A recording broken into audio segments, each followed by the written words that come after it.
Mutual fund सही है, ये तो आपने सुना है, लेकिन क्या आप जानते हैं कि म्यूचुअल फंड में इन्वेस्ट करके आप अपने टैक्सेस भी बचा सकते हैं? आइए आज बात करते हैं हम ELSS स्कीम्स के बारे में, equity linked saving scheme.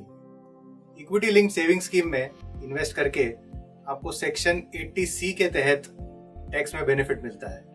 ELSS schemes में आप 1,50,000 रुपए तक इन्वेस्ट करके 46,800 रुपीज तक का टैक्स बचा सकते हैं, मतलब 46,800 रुपए तक का टैक्स।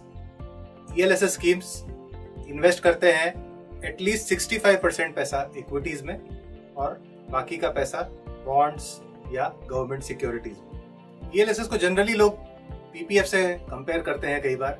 PPF मतलब पब्लिक प्रोविडेंट फंड।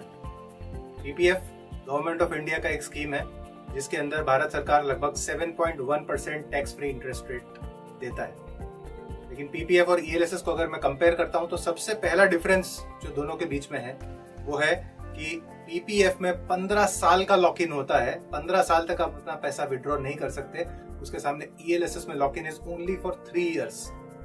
दूसरी बात कि जैसा मैंने रिटर्न्स की बात की, ELSS में पिछले 15 से 20 साल का रिटर्न लगभग 14 से 16% है, 14 to 16%, which means that if 15 years back you would have invested 1.5 lakh rupees in PPF, your money would be around rupees 5 lakh today.